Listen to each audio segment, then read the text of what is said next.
এর মাধ্যমে আমরা প্রতিবেশী রাষ্ট্র ভারতকে স্পষ্ট বার্তা দিচ্ছি, যখন আপনাদের শেল্টারে এই অবৈধ ফ্যাসিস্ট খুনি হাসিনা বারবার ক্ষমতায় অধিষ্ঠিত ছিল, সে সময় আপনাদের সরাসরি পৃষ্ঠপোষকতায় এই দেশের আইন শৃঙ্খলা রক্ষাকারী বাহিনীর নেতৃত্বে বারবার গুম হয়েছে ছাত্র দলের শত শত নেতাকর্মী, গুম হয়েছে, খুন হয়েছে।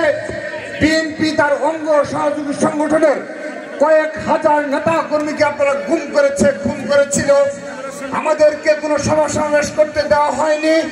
বাংলাদেশের প্রতিটি ক্যাম্পাস থেকে ছাত্র দলকে বিতাড়িত করে রাখা হয়েছিল। তারপরও আপনি এই আমাদের ছাত্র দলের মনোবলকে ভেঙতে পারেনি। এই ছাত্র দলের মনোবলে কোনো প্রভাব পড়েনি। বারবার অবৈধ নির্বাচন করার পরও বিএনপি সামান্যতম ক্ষতি করতে পারেনি খুনি হাসিনা। সেহেতু খুনি হাসিনা থাকাকালীন সময়ে যদি বিএনপি তার শক্তিমত্তার পরিচয় দিতে পারে, এখন তো খুনি হাসিনা পালিয়ে গেছে, আওয়ামী লীগের দেশে আর কোনো অস্তিত্ব নেই, ছাত্রলীগের কোনো অস্তিত্ব বাংলাদেশে নেই।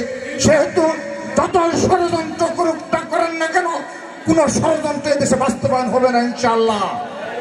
এবং সেই ষড়যন্ত্র আপনাদের আগ্রাসী মনোভাবকে মোকাবেলা করার জন্য বাংলাদেশ জাতীয়তাবাদী ছাত্র দলের নেতৃত্বে বাংলাদেশের সকল ক্যাম্পাসে সকল ছাত্র সংগঠন এক এবং ঐক্যবদ্ধ রয়েছে। আমরা স্পষ্ট বার্তা দিচ্ছি, যদি এই খুনি হাসিনার কোন ষড়যন্ত্র আবারও লিপ্ত হয় এবং ভারতে আবারও কোন উগ্রবাদী সংগঠন বাংলাদেশের পতাকা অবমান করার দুঃসাহস দেখায়, আমরা সমুচিত জবাব দেব এবং আমরা সে ধরনের সে ভাষায় কথা বলবো। যখন খুনি হাসিনা ছিল তখন রাজপথে এই পুলিশের বিরুদ্ধে যে ভাষায় কথা বলার প্রয়োজন ছিল, ছাত্রদল সেই ভাষায় কথা বলেছে। যে ধরনের কৌশল অবলম্বন করা উচিত ছিল, আমরা সেই ধরনের কৌশল অবলম্বন করেছিলাম। সেহেতু এখন ভারতের যে ধরনের প্রতিক্রিয়া হবে, আমরা সে ধরনের প্রতিক্রিয়া দেখাবো।